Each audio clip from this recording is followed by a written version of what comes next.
సింహ అంటే హింసించడం చేసేవాడు, హింసించేవాడిని సింహుడు అంటారు. అంటే నాశనం చేసేవాడు అనమాట అర్థం. అంతేకాకుండా ఆయన నరసింహ రూపంలో సింహంలాగా ఉన్నాడు ఆయన. ఆ సింహ రూపాన్ని ఆయన ధరించాడు. సంధాత అంటే అందరినీ కలిపేవాడు, సంధించేవాడు. జీవులని వాళ్ళ యొక్క కర్మ ఫలాలతోటి కలుపుతుంటాడు, సంధిస్తుంటాడు. సంధిమాన్ అంటే సదా సంధాత అయ్యి వ్యవహరించేవాడు ఆయన. అంటే జీవులు, కర్మలు, కర్మ ఫలాలు ఇలా నిరంతరం సాగేటటువంటి ఈ ప్రక్రియలో ఒకదానితో ఒకటి సంఘటితం చేసేటటువంటి వాడు సంధిమాన్. స్థిర మార్పు లేనివాడు, ఇప్పుడు అలాగే ఉండేవాడు. అజహ అంటే పుట్టుక లేనివాడు, అంటే జన్మే లేనటువంటి వాడు.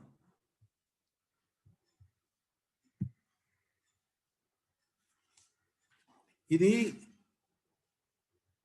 అజ్, అజహాలో అజ్ అనేటువంటి ధాతువుకి పోవటం లేక విసిరివేయటం అని కూడా అర్థం ఉంది.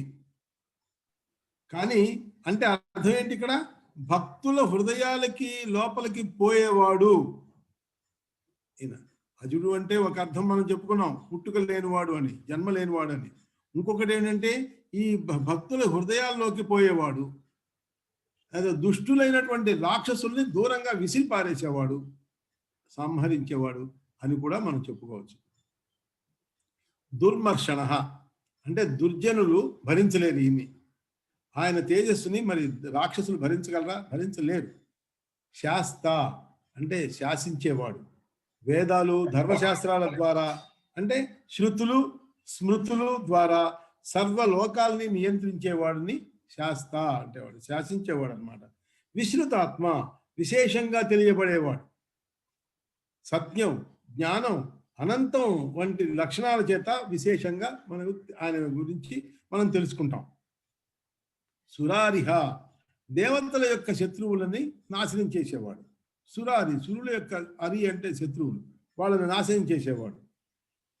గురు గురు గురుతమోధామ సత్య సత్యపరాక్రమ నిమిషో అనిమిష స్రగ్వి వాచస్పతిరుదారధి. ఇక్కడ గురువు, గురువు అంటే ఎవరు? గురువు అంటే ఆయన మనకి ఏం చేస్తాడు? సర్వ విద్యల్ని మనకు బోధిస్తాడు. అది సామాన్య అర్థంలో బోధించేవాడు అని చెప్పుకోవచ్చు. అంతేకాదు అజ్ఞాన అంధకారాన్ని, మనలో ఉన్నటువంటి అంధకారాన్ని పారద్రోలి జ్ఞానంతో మనల్ని తరింపజేసేవాడు గురువు. అలాంటి వాడు గురు తమహ అంటే గురువులకే గురువు. యోగీశ్వరేశ్వర అంటారు చూసారా, యోగుల్లో ఈశ్వరుడు, వాళ్ళకే ఈశ్వరుడు. అట్లాగే ఈ గురువు తమహ అంటే గురువులకే గురువు అన్నమాట. బ్రహ్మాది దేవతలకు కూడా ఈయన జ్ఞానాన్ని ప్రసాదించాడు. ఈయన ఎవరు? యో బ్రహ్మాణం విదధాతి పూర్వం, ఎవరు మొదట బ్రహ్మని సృష్టించి అతనికి వేదాలు అందజేశాడో అతడు గురుతముడు. ధామహ అంటే జ్యోతి స్వరూపుడు.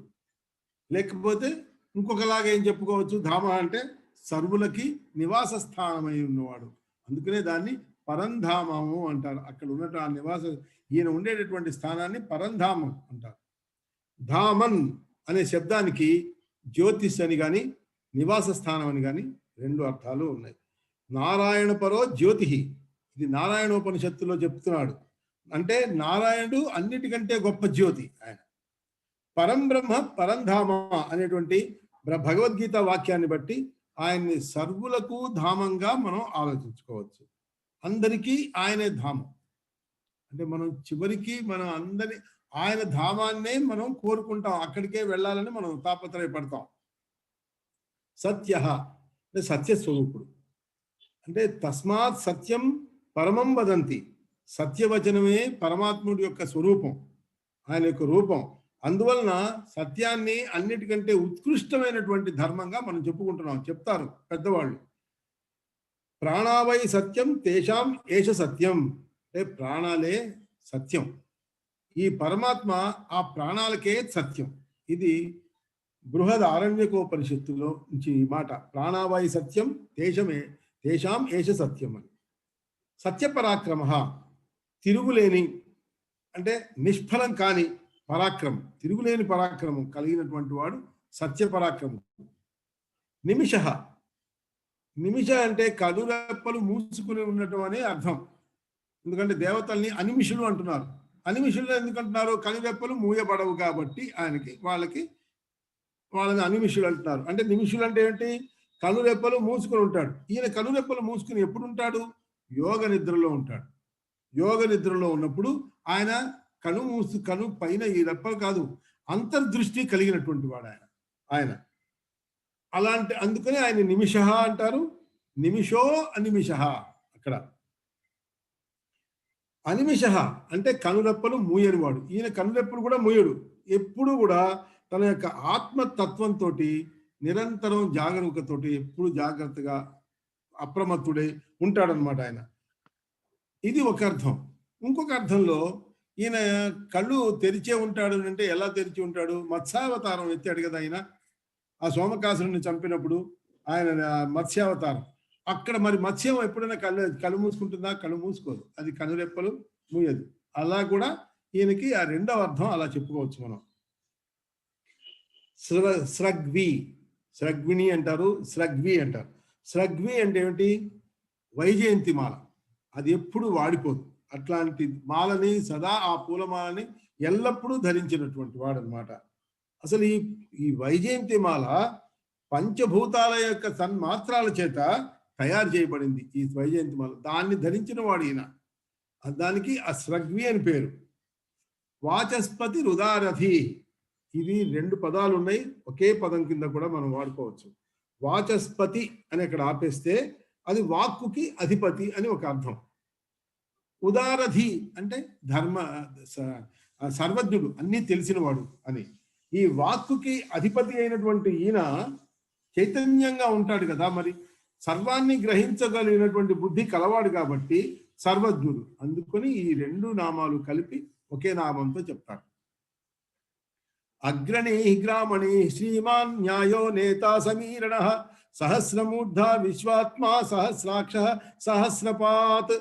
ఇది పురుష సూక్తంలో కూడా మనకి వస్తుంది. ఇది ఈ సహస్రాక్ష సహస్రపాత్ అనేది మనకి మంత్రపుష్పంలో కూడా మీకు అది ఒకసారి మీకు తగులుతుంది, అది వస్తుంది.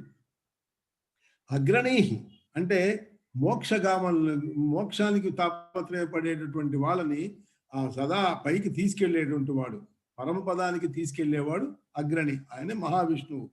గ్రామణీ అంటే ఈ సకల భూతాలని కూడా తన యొక్క అధీనంలో ఉంచుకున్నటువంటి వాడు గ్రామణి. శ్రీమాన్ సమస్తాన్ని అతిశయించేటటువంటి శోభాయమానుడు ఆయన. న్యాయస్వరూపుడు అంటే ఇక్కడ న్యాయస్వరూపుడు ఏమిటి? ఇది న్యాయము అన్యాయం అని కాదు ఇక్కడ అర్థం. అభేద జ్ఞానానికి అంటే అభేద జ్ఞానం, అభేదం అంటే ఏంటి? జీవుడు బ్రహ్మ, ఈ రెండిటికి మధ్య ఉన్నటువంటి అభేదం. దీనికి దారి చూపించేటువంటి ప్రమాణాలతో కూడినటువంటి తర్కాన్నే న్యాయం అంటారు. ఇప్పుడు ఇదిగో మనం మాట్లాడుకునేటప్పుడు తర్కం మాట్లాడుకుంటున్నాం అంటే లాజిక్ మాట్లాడుకుంటున్నాం అంటామే, అది ఈ జీవుడు బ్రహ్మ వీళ్ళిద్దరికీ తేడా లేదు, రెండు ఒకటే అని తెలుసుకోవడానికి మనకి దారి చూపేటటువంటిది. ఎలా దారి చూపిస్తున్నది? ప్రమాణాలతో దారి చూపించేటటువంటి తర్క విద్యని న్యాయం అంటారు. అలాంటి న్యాయ స్వరూపుడే ఈ మహావిష్ణువు. నేత అంటే జగత్తుని నడిపించేటటువంటి జగన్నాయకుడు. నేత అంటే నాయకుడని, ఈయన జగన్నాయకుడు. సమీరణ అంటే వాయురూపుడు. సమీర అంటే వాయువు కదా, వాయురూపుడు, ప్రాణవాయువు అన్నమాట. అక్కడ ఆ ప్రాణవాయు రూపంలో సకల భూతాల్ని వర్తింపజేసేవాడు ఈయన సమీరణుడు. సహస్రమూర్ధ, మూర్ధ అన్న శీర్ష అన్న ఒకటే. ఇక్కడ సహస్రమూర్ధ, సహస్రం అంటే ఏమిటి? 1000 కదా, 1000 తలలు ఉన్నాయి అని అర్థం.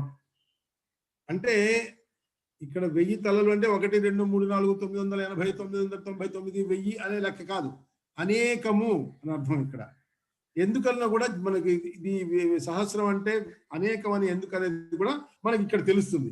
ఎట్లాగా? ఇది విష్ణువు యొక్క సర్వవ్యాపకత్వాన్ని మనకి సూచిస్తున్నది. అంతటా అందరిలోనూ ఉన్నటువంటి చైతన్యం ఆయనే కాబట్టి అన్ని నామరూపాలు ఆయనవే కాబట్టి ఆయన్ని సహస్రమూర్ధ అన్నారు. ఇక్కడ విశ్వాత్మ ఇంకొక పదం. విశ్వానికి ఆత్మ మూల స్వరూపం, అది సహస్రాక్ష అంటే 1000 కన్నులు కలిగిన వాడు. అంటే అనేకం, ఇందాక మనం అనేకం అన్నట్టుగా ఇక్కడ కూడా అనేకం అనే వస్తుంది. ఎందువల్లంటే ఇప్పుడు చెప్తున్నాను, సహస్ర శీర్ష అంటే సహస్రమూర్ధ, 1000 తలలుంటే ఎన్ని కళ్ళు ఉండాలి? 2000 కళ్ళు ఉండాలి. తలకి 2 కళ్ళు చొప్పున. మళ్ళీ ఇక్కడ కూడా సహస్రనే అంటున్నారు. సహస్రాక్షాహ అంటే ఏమిటని అర్థం? ఇక్కడ సహస్రం అంటే అనేకము, అనేకమైనటువంటి శిరస్సులు కలిగిన వాడా, అనేకమైనటువంటి నేత్రాలు అక్షువులు కలిగినటువంటి వాడా. మళ్ళీ సహస్రపాత్ అంటే ఏంటి? అనేక పాదాలు కలిగినటువంటి వాడా. అంతే కదండి, 1000 పాదాలు ఉండవు కదా, 1000 తలలు ఉంటే. అందువల్ల ఇది సహస్ర శీర్ష పురుష సహస్రాక్ష సహస్రపాత్ అనేది పురుష సూక్తంలో కూడా ఉన్నటువంటి వాక్యం. అది విరాట్ పురుషుడు, అన్ని తలలు అన్ని ఇవన్నీ ఉన్నవాడంటే అర్థం ఏంటి? విరాట్ పురుషుడు అనమాట. ఆ విరాట్ పురుషుడు అయినటువంటి పరమాత్ముడికి వేల కొలది శిరస్సులు, వేల కొలది కన్నులు, వేల కొలది ఇంద్రియాలు, వేల కొలది పాదాలు ఉన్నాయి. ఆనర్తనో నివృత్తాత్మ సంవృత సంప్రమర్దన అహ సంవర్తకో వహ్నిరనిలో ధరణీధర. ఆవర్తన అంటే ఏమిటి? తిప్పడం. ఆవర్తనం చేయడం అంటే ఏమిటి? వర్తనం అంటే గుండ్రగా తిప్పడం అనమాట. ఈ సంసార చక్రాన్ని కానీ, తర్వాత కాలచక్రాన్ని, అసలు ముఖ్యంగా కాలచక్రాన్ని ఇలా ప్రవర్తిల్ల చేసేవాడు ఈ ఆవర్తనుడు. అలాగే నివృత్తాత్మ, ఈ సంసార బంధాలకి అతీతంగా ఉన్నటువంటి వాడు ఆయన నివృత్త. ఆయన ఉన్న పరమాత్ముడు అనమాట. పరమాత్ముడికి ఇవన్నీ వర్తించవు కాబట్టి ఆయన నివృత్తాత్ముడు. సంవృత, వృతం అంటే ఆవరించబడటం కదా. సంవృత పూర్తిగా చుట్టూతా కప్పుకొని ఉన్నవి, కమ్ముకొని కప్పి ఉన్నటువంటి మాట. ఏమిటి కప్పి ఉన్నది? మాయ. ఎవరి మాయ? ఆ విష్ణు మాయ. ఆ విష్ణు మాయ అనేది ఏమిటది? అజ్ఞానం, అవిద్య అనేటువంటి ఈ మాయ చేత ఈ పరమాత్మ ఆవృతమై ఉన్నాడు. అంటే పరమాత్మ మాయలో లేడు, మన యొక్క మాయ వలన ఆయన కప్పుకున్నట్టు, ఆయన దాని మీద ఉన్నది మనకు అనిపిస్తున్నది. ఆయనని మనం గుర్తుపట్టలేకపోతున్నాం, ఆయన దగ్గరికి మనం వెళ్ళలేకపోతున్నాం. దీనివల్ల ఏమవుతున్నది? ఆయన యొక్క ఎరుక మనకి తెలియట్లేదు, జీవుడికి తెలియట్లేదు. ఈ భక్తి జ్ఞాన సాధనలతో మనం ఈ అవిద్యని మనం తొలగించుకోగలగాలి. భక్తితో, జ్ఞానంతో, వీటితోటి సాధనతోటి మనం ఈ అవిద్య, మనల్ని కప్పుకున్నటువంటి ఈ మాయని తొలగించుకోగలిగినప్పుడు స్వస్వరూపం మనం ఏమిటో మనకు తెలుస్తుంది. ముందు స్వస్వరూప జ్ఞానం అంటే ఏమిటి? లేదా జీవ బ్రహ్మ వాటి యొక్క అభేద స్థితిని మనం తెలుసుకోగలుగుతున్నాం. ఆ జ్ఞానం మనకి తెలుస్తుంది. సంవృత అంటే ఇది అర్థం. సంప్రమర్దన, రుద్ర ప్రమర్దనుడు, మర్దనుడు అంటే మర్దించేవాడు, ప్రమర్దనుడు. సంప్రమర్దనుడు అంటే రుద్రుడు అనమాట. ఆయన సంహరించేటటువంటి కాల స్వరూపాలతోటి నాశనం చేసేవాడు. అతనే విష్ణువు. అంటే రుద్ర రూపంలో ఉన్నటువంటి వాడు. అహహ సంవర్తక. అహహ అంటే ఏమిటంటే పగలు, అహోరాత్రులు అంటాం కదా మనం. అహహ అంటే పగలు.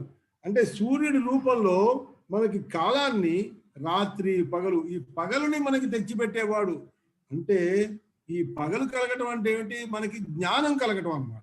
ఈ జ్ఞానం, వెలుగు మనకి ఇవ్వటం అని ఇచ్చేవాడు అని అర్థం. ఇక్కడ మనం ఎప్పుడు ఆ పదానికి ఉన్నటువంటి స్థూలార్థంతో పాటు సాధ్యమైతే సూక్ష్మ లోపల ఉన్నటువంటి అంతరార్థాన్ని కూడా మనం తెలుసుకోవడానికి ప్రయత్నం చేయాలి. మనం వహ్ని అంటే, వహ్ని అంటే అగ్ని కదా. దేవతలకు యజ్ఞాలలో ఇచ్చేటటువంటి హవిస్సులు ఉన్నాయే, ఈ హవిస్సులు దేవతలకి అందజేసేటటువంటి వాడు ఎవరు? అగ్ని. ఈ అగ్ని ఈయన రూపమే, ఈ మహావిష్ణువే ఈ అగ్ని రూపంలో ఆ దేవతలందరికీ అందజేస్తున్నాడు. అనిలహ, అనిలహ అంటే స్థిర నివాసం లేనివాడు అని అర్థం. అంటే వాయు రూపుడు. వాయువు ఒక చోట ఉంటుందా? అసలు ఇవాళ గాలే లేదురా అంటాం. అంటే గాలి వీచటం లేదు అంటే అర్థం ఏంటి? గాలి లేదు అని. లేని దానికి అంటే ఉన్నది అంటే అర్థం ఏంటి? అది వీచుతున్నది అని. అంటే దానికి స్థిరంగా ఉండదు అని, దానికి స్థిర నివాసం లేదు అని. అది అంతేకాకుండా సులువుగా గ్రాహ్యం కానివాడు ఆయన. మనకి అంత వెంటనే మనకి తెలియదు. ఆయన గురించి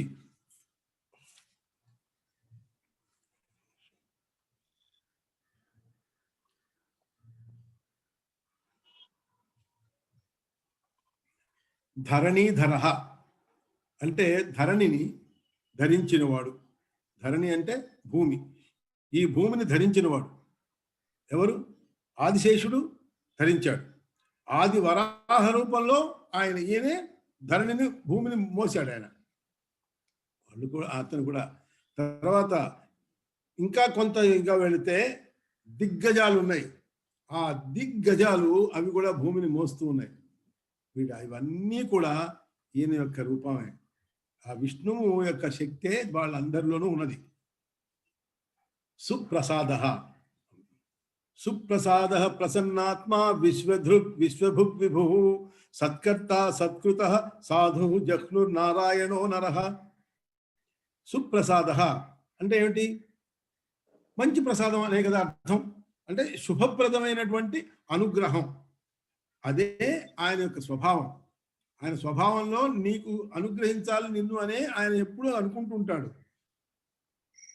ఎందుకని ఇక్కడ చూడండి, తనకి అపాయం కలిగించడానికి, అపకారం చేద్దాం అనుకున్నటువంటి వాడికి కూడా ఈయన మేలే చేస్తాడు. ఎలా? శిశుపాలుడు ఉన్నాడా? శిశుపాలుడు అతనికి అపాయమే కలిగించడానికి ప్రయత్నం చేశాడు. అయినా కూడా అతన్ని సంహరిస్తూ అతనికి మోక్షాన్ని ఈయన ఇచ్చాడు. అందువల్ల ఈయన సుప్రసాదుడు. ప్రసన్నాత్మ, ప్రసన్నతే స్వభావంగా కలిగినటువంటి వాడు. సంతృప్త స్వభావుడు ఆయన. అంటే ఏమిటి? సత్వ రజో తమః గుణాలు ఉన్నాయి కదా, వీటిల్లో ఈయన పూర్తిగా సత్వగుణ ప్రధానుడు. తర్వాత రజః తమో గుణాల చేత ఏమాత్రం కలుషితం కాడు ఆయన పూర్తిగా ఆయన యొక్క సత్వగుణం వలన అలాంటి అంతఃకరణం కలిగినటువంటి వాడు ఆయన. అందువలన ఆయన్ని ప్రసన్నాత్ముడు అన్నారు. కరుణ, ఆయన యొక్క స్వభావమే కరుణ, కరుణార్ద్ర హృదయం కలిగినటువంటి వాడు. విశ్వధృక్, దృక్ అంటే విశ్వాన్నంతటినీ ధరించేటటువంటి వాడు ఆయన తన యొక్క శక్తితోటి. అతడు విశ్వధృక్. విశ్వభుక్ అంటే విశ్వాన్ని ఇక్కడ భుజించేవాడు. అంటే ఏంటంటే తనని ప్రళయంలో తన యొక్క గర్భంలో దాచుకున్నటువంటి వాడు అని. విభు బహువిధాలుగా ఉన్నవాడు. అంటే ఏంటి? హిరణ్య గర్భుడు, బ్రహ్మ, రుద్రుడు వీళ్ళందరి రూపాల్లోనే తనే ఉన్నాడు. నిత్యం విభుం అనేటువంటి పదం ముండకోపనిషత్తులో ఉన్నది. అంటే ఆయన ఎల్లప్పుడూ కూడా అతని అందరి యొక్క రూపాల్ని తనే ధరించి ఉంటాడు. నిత్యుడు, వివిధ రూపాల్లో ఉండేవాడు. అందువల్ల అతను విభుడు అయ్యాడు. సత్కర్మ, సత్కర్త. సత్కర్త అంటే మంచి పనులు చేసేవాడు. సత్ అంటే ఆయన మంచి పనులు చేయడం ఏమిటి?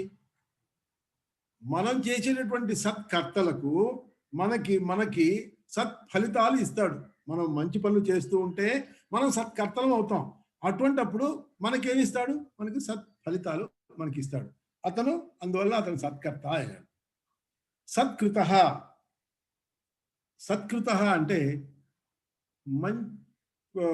పూర్తిగా పూజింపబడే వాళ్ళు ఉన్నారే, ఆ పూజింపబడే వాళ్ళ చేత కూడా పూజింపబడేవాడు. మనం ఎంతో మందిని పూజిస్తూ ఉంటాం కదా, వాళ్ళందరూ కూడా ఎవరిని పూజిస్తున్నారు? ఈయన్నే పూజిస్తున్నారు, మహావిష్ణువుని. అలాంటి వాడు అనమాట. సాధువు, సరళ స్వభావుడు ఆయన. అంటే న్యాయమైనటువంటి మార్గంలో ఆయన్ని ప్రవర్తిస్తూ మనల్ని తీసుకెళ్ళడానికి చేసేవాడు. జహ్నుహు అంటే చేర్చేవాడు, సంహరించేవాడు అని అర్థం. ప్రళయ సమయంలో అది ఎప్పుడైతే ప్రళయం సంభవిస్తున్నదో అన్ని జీవుల్ని కూడా తన యందే లీనం చేసుకునేవాడు. అంటే దుష్టులు అప్పటికి నిర్జింపబడతారు. తన యొక్క భక్తుల్ని పరమపదానికి చేర్చేటటువంటి వాడు జహ్నుహు. ఇంకా నారాయణ. ఈ నారాయణ అనే పదం చూడండి ఎంత అద్భుతమైనటువంటి పదం. అంటే ఆ పదానికి ఉన్నటువంటి అర్థాలన్నీ మనం తెలుసుకోగలిగితే దానికి అదొక్కటే సరిపోతుంది అసలు విష్ణువుని పొగడటానికి. నారాయణ అంటే సర్వజీవులకి ఆశ్రయమైనటువంటి వాడు. ఆశ్రయం ఎలాగా? సర్వజీవులకి ఆశ్రయం ఎలా అయింది? నారములు అంటే ఏమిటంటే రెండు అర్థాలు ఉన్నాయి. ఒకటేమో నీళ్లు, ఇంకొకటి జీవులు. ఆయనం అంటే ఆశ్రయం. ఈ నారములకి ఆశ్రయం అంటే నీళ్ళకి ఆశ్రయమా? నీళ్లలో ఈయన ఆశ్రయం పొందాడు. నీళ్ళలో కదా ఆయన ఉంటాడు, శేషశేయగా పడుకుని ఉంటాడు. కాబట్టి అలా చూసుకుంటే ఆయన నారాయణుడు నారములు జలముల మీద ఆశ్రయం, జలాల్ని ఆశ్రయంగా తీసుకున్నటువంటి వాడు. ఇంకొకటి సర్వ జీవులకి ఆశ్రయం ఇచ్చేటటువంటి వాడు, ఆశ్రయంగా ఉన్నవాడు నారాయణుడు. యచ్చ కించిత్ జగత్ సర్వం దృశ్యతే శ్రూయతే అపి వా అంతర్బహిశ్చ తత్ సర్వం వ్యాప్య నారాయణ స్థిత. ఇది నారాయణోపనిషత్తులో ఉన్నది. అంటే ఈ జగత్ అంతటికి యచ్చ కించిత్ జగత్ సర్వం దృశ్యతే శ్రూయతే అపి వా అంటే ఈ జగత్ అంతటికి బాహ్య అంతరాల్లో కూడా అంతర్బహిశ్చ తత్ సర్వం వ్యాప్య నారాయణ స్థిత.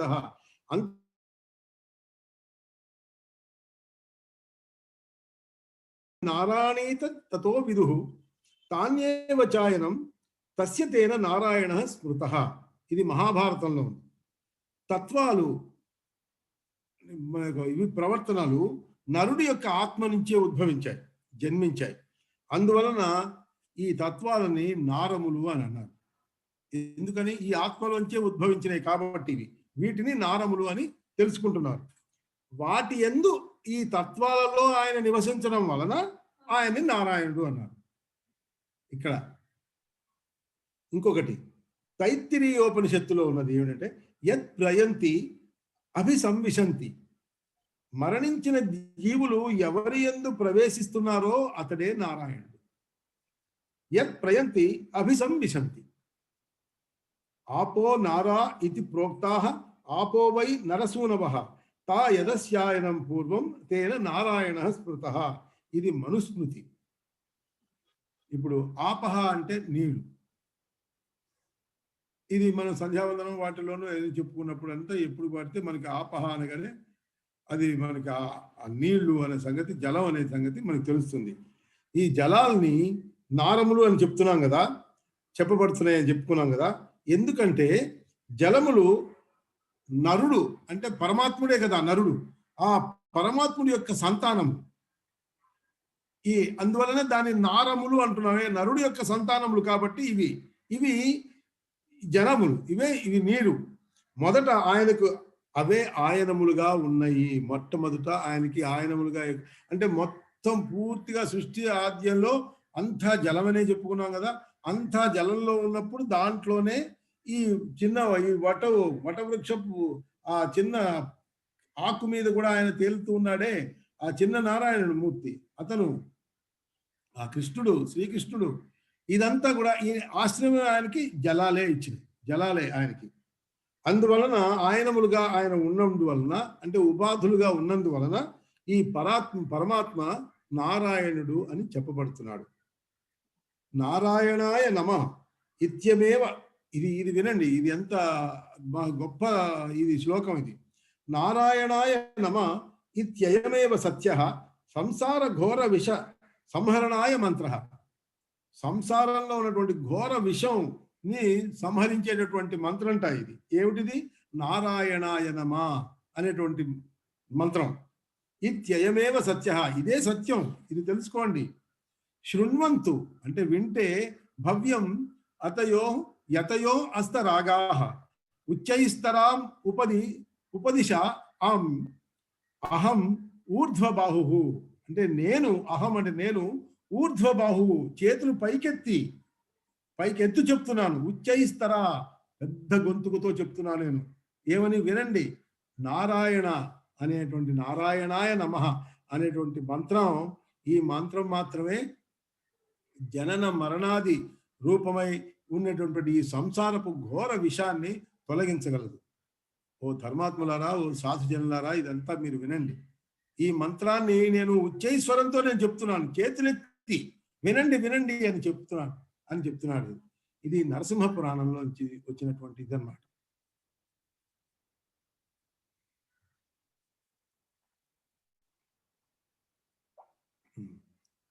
నరహ, ఇప్పుడు నారాయణుడు అయ్యాడు. ఇప్పుడు నరహ అంటే నరుడు, వీడు ఇప్పుడు జీవుడు. నరుల యొక్క చైతన్యమే ఆత్మగా తానే అయినటువంటి వాడు. ఇప్పుడు ఈ నారాయణుడు ఈ నరుడిలో లేడా? నరుడిలో ఉన్నటువంటి చైతన్యం అంటే ఆత్మ తనే అయినటువంటి వాడు. నయతేతి నర ప్రోక్త పరమాత్మ సనాతన, అంటే శాశ్వతుడైనటువంటి పరమాత్ముడు నయతి అంటే కొనిపోవడం, అంటే తీసుకెళ్ళటం అనేటువంటి వ్యుత్పత్తి చేత నరహ అంటే దాటించేవాడు అని చెప్పబడుతున్నాడు అన్నమాట. మన యొక్క ఈతి బాధల నుంచి మనల్ని ఇక్కడి నుంచి దాటించేవాడు అని అని చెప్తున్నాడు.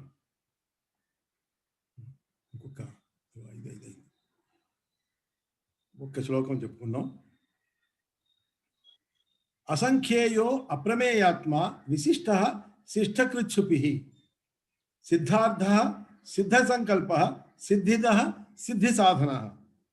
అంటే అసంఖ్యేయో అంటే లెక్కింపనలవి కానటువంటి నామరూపాలు కలిగినటువంటి వాడు. ఆయనకి అనంత నామాలు ఉన్నాయి ఆయన కదా, ఆయనకి చెప్పుకుంటున్నాం కదా. ఇప్పుడు విష్ణు సహస్రనామం అంటే ఏమిటి? సహస్రం అంటే ఇందాక నేను చెప్పుకున్నాం, అనేకమైనటువంటి పేర్లు ఆయనకున్నాయి. అందుకనే ఆయన పేరే అసంఖ్యేయుడు, లెక్కింపన అలవి కానటువంటి నామరూపాలు కలిగినటువంటి వాడు. అప్రమేయాత్మ, ప్రమాణాలకి అందనటువంటి వాడు. ఆ స్వరూపం ఆయనకి ఉంది. మనం ఆయన లెక్క పెట్టగలేము. మన అంచనా వేస్తే ఎంత ఇంత అని అంటానికి మన లెక్కలకి అందడు ఆయన. విశిష్ట అంటే సర్వాన్ని మించిన వాడు ఆయన, మహాజ్యేష్ఠుడు ఆయన, సర్వశ్రేష్ఠుడు ఆయన. శిష్టకృత్ అంటే శిష్టకృత్ అంటే శాసించేవాడు. శిష్టం అంటేనే శాసనం, దానిని నిర్వర్తించేవాడు, శాసించేవాడు. అంటే శిష్టులని ఇక్కడ అదొక అర్థం. శిష్టులని అంటే ధర్మపరాయణులని రక్షించేవాడు అని కూడా అర్థం. శిష్ట కృత్, శిష్టులని కృత్ రక్షించేవాడు అని. శుచిహి అంటే నిర్మలుడు, పవిత్రుడు, ఏ కల్మషం అంటనేవాడు అయినటువంటి వాడు నారాయణమూర్తి. సిద్ధార్థ పురుషార్థాలన్నీ సిద్ధించి ఉన్నవాడు ఆయన. ఆయన పరిపూర్ణుడు, ఇంకా ఆయనకి సిద్ధార్థుడు కాదా ఆయన. సత్యకామ తాను పొందవలసినటువంటి కోరికలు ఏమీ లేనటువంటి సత్యజ్ఞాన స్వరూపుడే శ్రీమన్నారాయణుడు. సిద్ధ సంకల్ప నెరవేరినటువంటి సంకల్పాలు కలిగినటువంటి వాడు, అంటే సత్య సంకల్పుడు. మాట వరుసగా చెప్తున్నాను. మనం ఒక సినిమాలో, పాత సినిమాలో, మాయాబజార్ సినిమాలో చివరిలో ఘటోత్కచుడు పాడినటువంటి ఒక పాట చివరిది ఉంది, జై సత్య సంకల్ప జై శేషతల్ప అంటూ. అక్కడ సత్య సంకల్ప అనేటువంటి విశేషణాన్ని ఆ మహావిష్ణువుకి ఉపయోగించారు. ఇక్కడ ఈ విష్ణు సహస్రనామంలో ఉన్నటువంటి ఇదే అక్కడ వాడుకున్నారు అన్నమాట వాళ్ళు. సత్య సంకల్ప, పరమాత్మ తాను తలచిన దాన్ని సంకల్పం చేత మాత్రాన్నే ఆయన సాధించగలడు. సిద్ధ సంకల్పుడు ఆయన, అంటే ఆయన ఏం తలుచుకుంటే అది అయిపోతుంది, అది అర్థం. సిద్ధిద అంటే కర్మప్రదాత, కర్మ చేసిన వాడికి దాని యొక్క ఫలప్రదాత ఆయన. సిద్ధి ద అంటే ఇచ్చేవాడు, అంటే సాధకులకి వాళ్ళ యొక్క అర్హతని బట్టి వాళ్ళ యొక్క సిద్ధిని ఆయన ప్రసాదించేవాడు. సిద్ధి సాధన, సిద్ధిని పొందడానికి కావలసినటువంటి సాధనాలు అన్నీ కూడా తానే. నేను సిద్ధి పొందాలి, ఎలా? దానికి నేను ఏం చెయ్యాలి? అంటే సన్మార్గం చేస్తే కదా నాకు సిద్ధి వస్తుంది. ఆ సన్మార్గాల్ని చూపించేవాడే ఆయన, ఆ సన్మార్గంలోకి మనల్ని తీసుకెళ్లేవాడే ఆయన. ఆ మార్గంలో ఉండేటటువంటి కష్ట సుఖాలని మనకి చెప్పి దాని నుంచి నడిపించేవాడే ఆయన. అట్లాంటి వాడే సిద్ధి సాధకుడు, సిద్ధి సాధన. ఈ మన యొక్క శరీరాన్ని దానికి సహకరింపేటట్టు చేసేవాడు కూడా ఆ శ్రీమన్నారాయణమూర్తే. అంటే ఇవాళ ఇంకా మనం ఇక్కడ ఆపుదాం, రేపు మిగిలినవి చెప్పుకుందాం. శుభం భూయాత్. జై శ్రీమన్నారాయణాయ నమః.